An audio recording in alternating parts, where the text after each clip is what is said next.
Bienvenidos a Mente Abierta. Este es un barco de 1854-59. SS Gran Oriental, también conocido como Leviatán. Este barco era un barco único, provisto de velas y remos, así como de hélice. Este es uno de los casos en los que, por un lado, tenemos una prueba fotográfica de que el objeto está en proceso de construcción. Por otro lado, esta foto no es suficiente para responder a todas las preguntas que este barco trae. Aquí está la foto del casco del SS Gran Oriente sin terminar. Muestra una parte del casco, a la que le faltan algunas de las placas de hierro de estribor, lado derecho, cuando se mira la proa. Las otras imágenes del casco en proceso de construcción son imágenes de tipo grabado.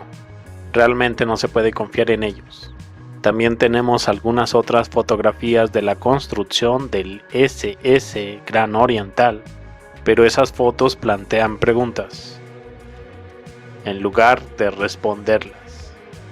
La mera existencia de este barco de 1858 no tiene sentido. Quiero hacer lo posible por explicarlo.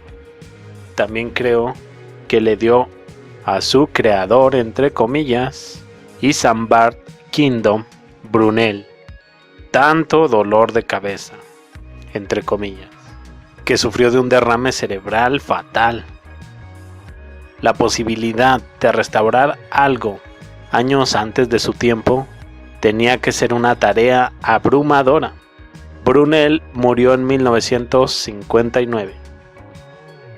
SS Gran Oriente era un barco de vapor de hierro, aunque fuera bautizado como Leviatán durante un intento de lanzamiento inicial a principios de noviembre de 1857. A partir de entonces siempre se le conoció como Gran Oriente. Casi 3 meses de la costosa lucha por ponerla a flote y más problemas mientras se completaba. Dejaron a su empresa original en quiebra. Los nuevos propietarios decidieron emplearla en la ruta entre Gran Bretaña y América del Norte. Sin embargo, una capitalización insuficiente restringió el equipamiento a los alojamientos de lujo, ignorando así el comercio de inmigrantes decididamente no lujoso, pero muy rentable. Continuaron las dificultades económicas del buque, agravada por una serie de accidentes. No entraré en una descripción detallada de este barco y su historia. Hay muchísimos artículos que cubren esto. Este barco tenía una longitud de unos 211 metros, unos 2 campos de fútbol aproximadamente. La manga tenía unos 36,5 metros, casco de hierro propulsado por velas, paletas de vapor y hélice de vapor. Un barco de pasajeros posteriormente convertido para tendido de cable telegráfico sumergido. Capacidad de los ocupantes: 4,000 pasajeros y 400 tripulantes. Una hélice de 7,3 metros. Un peso muerto de 12,000 toneladas, desplazamiento de 22.500 toneladas. Las 30,000 placas de hierro del barco se estandarizaron a 3 metros por 0.84 metros cada una. Las placas en la parte inferior tenían 25 milímetros de espesor, en los lados 3/4 de pulgadas, unos 19 milímetros. Y en la cubierta y los mamparos 13 milímetros. Esto es aproximadamente 10,000 toneladas. Cada placa se fijó en su lugar con 100 remaches de 22 milímetros de diámetro. Eso asciende a 3 millones de remaches. Las 2 pieles de hierro herméticas de su casco de 17,7 metros de profundidad tenían un espacio de unos 860 milímetros entre ellas. Brunel pretendía que fuera insumergible. extendiendo la doble placa a 1.5 metros, por encima de la línea de carga más profunda del barco, y dividiendo el casco en 10 compartimientos. El vagón de ferrocarril típico utilizado en las décadas de 1940 y 1950 tenía una capacidad bruta de unas 180 libras, o la capacidad de transportar 74 toneladas cuando se tienen en cuenta el peso del automóvil. Estoy bastante seguro de que en 1850 eran mucho menos. Teniendo en cuenta el peso del vagón, se necesitarían más de 150 vagones para transportar todas las placas de hierro. Relación SS Gran Oriente con Julio Verne. Este barco gigante interesó a este famoso escritor, quien hizo un viaje especial a Inglaterra para embarcarse en el Gran Oriente, cruzando el Atlántico. En este viaje, Julio Verne escribió alguna vez una pequeña novela llamada Ciudad Flotante, entre comillas. Julio Verne escribió con deleite sobre sus primeras impresiones. Después de graduarse de la inspección del barco, Julio Verne llegó a la conclusión de que no es un barco, sino una ciudad flotante del condado, separada del suelo británico.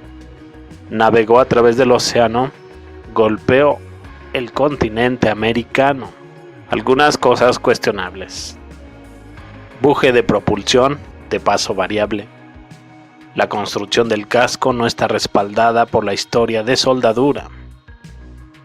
La versión oficial de los remaches que se utilizan no está respaldada por la evidencia fotográfica. Fuerte contraste entre los motores de hélice y paletas.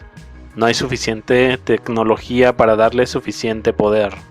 No hay dique seco para construir y botar. La planificación del lanzamiento plantea preguntas. Los creadores, entre comillas, no pudieron sacarla a flote durante 3 meses. Problemas constantes debido a la falta de comprensión de su propia creación, entre comillas, y su corta vida. La ineptitud tecnológica para hacerla a pedazos durante 2 años después del desplazamiento. Primero, buje de hélice de paso variable. Para aquellos que piensan que una hélice de paso variable, también conocida como hélice de paso controlable, aún no se inventó en 1859, encontré una de 1854, una patente de hélice de barco de paso variable. Hay 2 tipos principales de hélice: la hélice de paso variable, también conocida como hélice de paso controlable. Se pueden ver las palas con bases circulares unidas al buje. Cuando las palas giran, alteran el paso de la hélice. En otras palabras, este es un mecanismo muy complicado. Todavía se está desarrollando, con patentes apareciendo a izquierda y derecha. No encontrarás al inventor de este mecanismo, que es muy extraño en sí mismo, la hélice del paso fijo. No hay rotación de la cuchilla involucrada. Cuando hablamos de la hélice de paso fijo, las cuchillas están unidas permanentemente y es fácilmente visible en las imágenes de las hélices de paso fijo. La diferencia de tecnología entre los dos es enorme y fácil de ver. Quedando detrás de escena está el mecanismo que hace girar las cuchillas. Y estamos hablando de 1854-1859 aquí. Las cosas no surgen de la nada, y antes tenía que haber algún tipo de investigación y desarrollo. Tú decides qué tipo de hélice estaba en el SS Gran Oriente.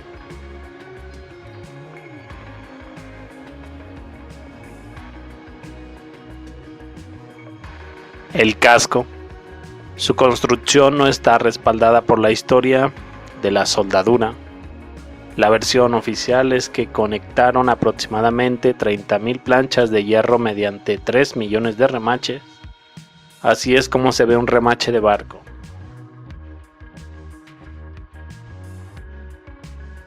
Aproximadamente 50 años después de que se construyera el SS Gran Oriente, no pude encontrar lo que parecía en 1856.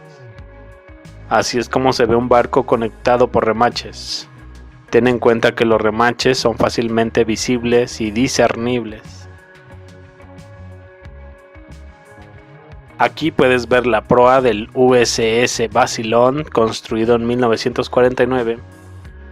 El casco tiene dos indicadores de construcción distintivos, costuras de soldadura y algunos remaches. Ahora está claro cómo debería verse el casco de un barco remachado. Echemos un vistazo a un par de fotos de cerca del casco del SS Gran Oriente. No veo remaches. Lo que sí veo es una especie de líneas extrañas de forma más clara. Solo hay dos problemas. La soldadura no estuvo disponible hasta la década de 1880, que serían unos 20 años más tarde. Y el segundo problema que tengo es la calidad de la soldadura en comparación con el USS Basilón de 1949 anterior.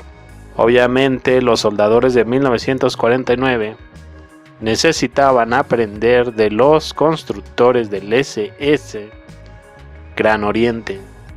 La otra posibilidad no es ni soldar ni remachar, que es.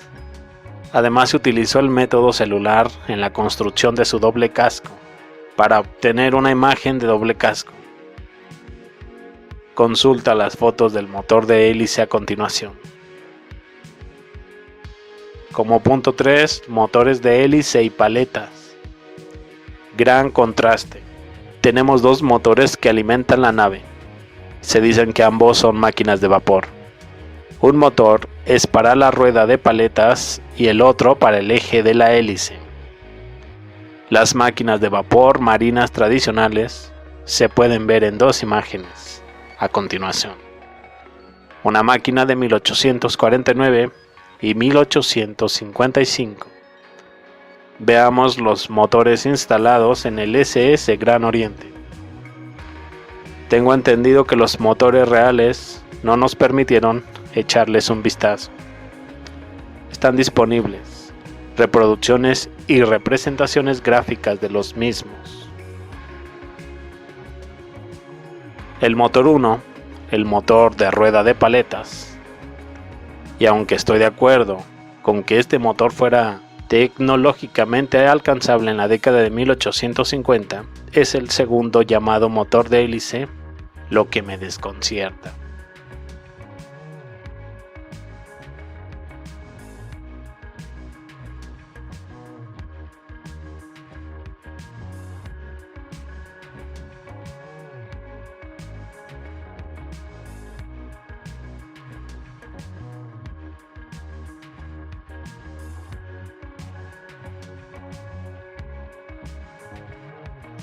El motor número 2, el motor de hélice, es del año de 1857, intento de lanzamiento inicial, cuando aún se está desarrollando el papel higiénico, entre paréntesis.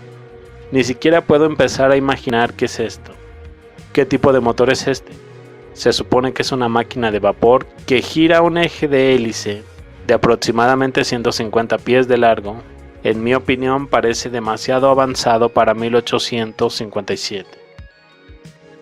¿Será que los creadores, entre comillas, nunca pudieron poner en marcha este motor? ¿No tienen el combustible adecuado? Los motores de tornillo de acción directa del Gran Oriente pesaban 500 toneladas. Esta fotografía de un modelo en funcionamiento también muestra el método celular utilizado en la construcción de su doble casco. Los motores de tornillo que lleva el Gran Oriente, además de los motores de paleta, indicaban 4.886 caballos de fuerza. Los 4 cilindros estaban dispuestos en pares y tenían un diámetro de unos 7 pies y una carrera de 4 pies, y propulsaban una hélice de hierro fundido de 36 toneladas de diámetro a través de un eje de 46 metros de largo y 60 toneladas de peso. Número 4. no hay suficiente potencia. No hay tecnología suficiente para darle poder. Es difícil confirmar la potencia exacta que podían producir los motores del SS Gran Oeste. Por ejemplo, Brunel mostró su idea a John Scott Russell, un gran constructor de barcos experimentado. Hizo sus propios cálculos. Calculó que tendría un desplazamiento de unas 20.000 toneladas. Por lo tanto, necesitaban 8.500 caballos de fuerza para alcanzar 14 nudos. Pero creía que era posible. Varias fuentes giran en torno a 8.000 caballos de fuerza. 4 motores de vapor para las paletas y un motor adicional para la hélice. Muy confuso, pero aparentemente entre 3.000 y 8.000 caballos de fuerza. El infame Titanic era capaz de producir 46.000 caballos de fuerza. El SS Gran Oriente pesaba 20.000 toneladas. El peso del Titanic fue de 52.310 toneladas. Una proporción incomparable. Claramente, no había suficiente energía para hacer que esta nave se moviera a una velocidad aceptable y que funciona mejor que el probado sistema de velas. El barco probablemente se veía genial a vela, pero solo muestra lo desesperados que estaban los creadores, entre comillas, por cada empujón hacia adelante. Simplemente no había la tecnología para hacer que esta nave se propulsara lo suficientemente rápido.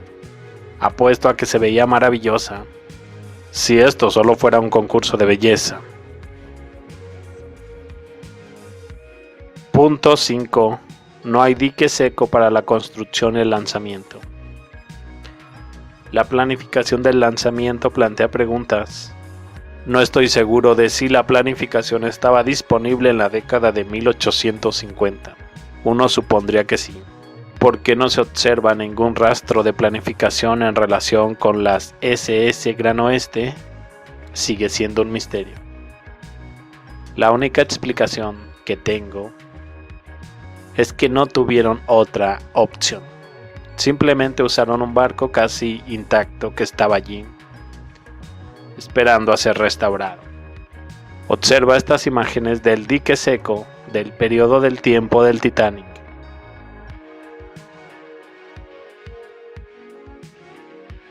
Los diques secos del SS Gran Oeste no existían.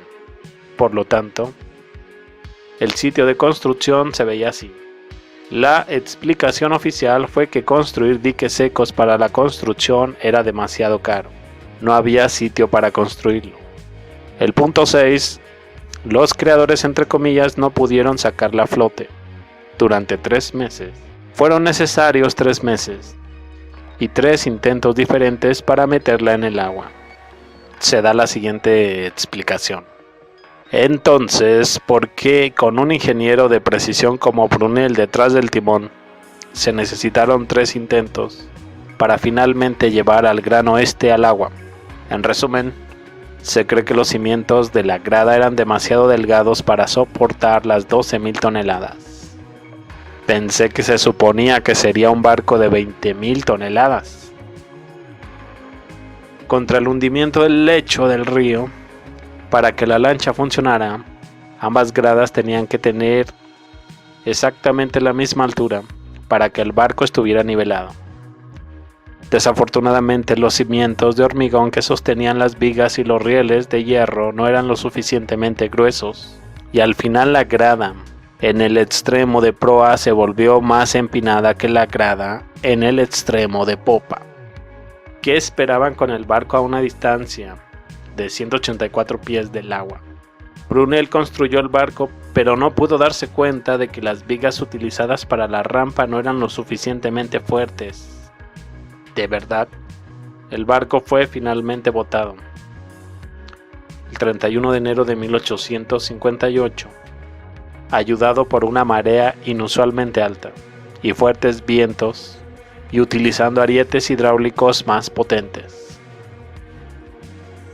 Se necesitó un acto de Dios para poner a flote el SS Gran Oriente. Punto 7. Problemas de explotación y mantenimiento. Lanzado en 1859, desmantelado en 1874. El incontable número de problemas surgidos durante la explotación del SS Gran Oriente indica que hubo una falta suficiente de comprensión del barco por parte de los usuarios. En el año 874 fue el último en la carrera marítima del SS Gran Oriente. Pasó un año amarrado en Liverpool como parque de atracciones flotante. El 20 de octubre de 1887 en Liverpool, el barco se vendió en una subasta. Punto número 8. En 1888 llevaron este barco a Henry Bath para ser separado, pero se mostró una incapacidad para separarlo. La ineptitud tecnológica para hacerlo pedazos durante 2 años después del desmantelamiento. El Gran Oriente se rompió en el río Mersey entre 1888 y 1889. El barco de Brunel fue construido con tanta fuerza que 200 hombres tardaron 2 años en despedazarlo. Otra señal de que esta tecnología no estaba completamente allí, para ni siquiera separarlo. Si se dispuso de la técnica de corte de chapa de hierro para construirlo, ¿a dónde debía llevarla en pedazos? Demasiado extraño. Creo que este barco llegó a la orilla con la marea alta. El señor Brunel fue contratado para que volviera a funcionar. De ahí la ubicación del edificio y todas las rarezas e inconsistencias que acompañan a casi todo lo relacionado con el SS Gran Oriente. ¿De dónde vino? Esa es otra cuestión. Creo que este barco fue construido por la misma civilización que construyó este otro barco, y no me refiero a italianos o rusos. Probablemente ellos tampoco los construyeron. La civilización de la que estoy hablando era muy similar a la nuestra en su avance tecnológico. Esta civilización de la que estoy hablando se apoderó de la existencia en algún momento del siglo XVII y XVIII. Siguieron las edades oscuras. Solo una opinión. Supongo que estaban experimentando mientras construían, restauraban. Pues bien, me despido, pero los veo más adelante con más información. Hasta luego.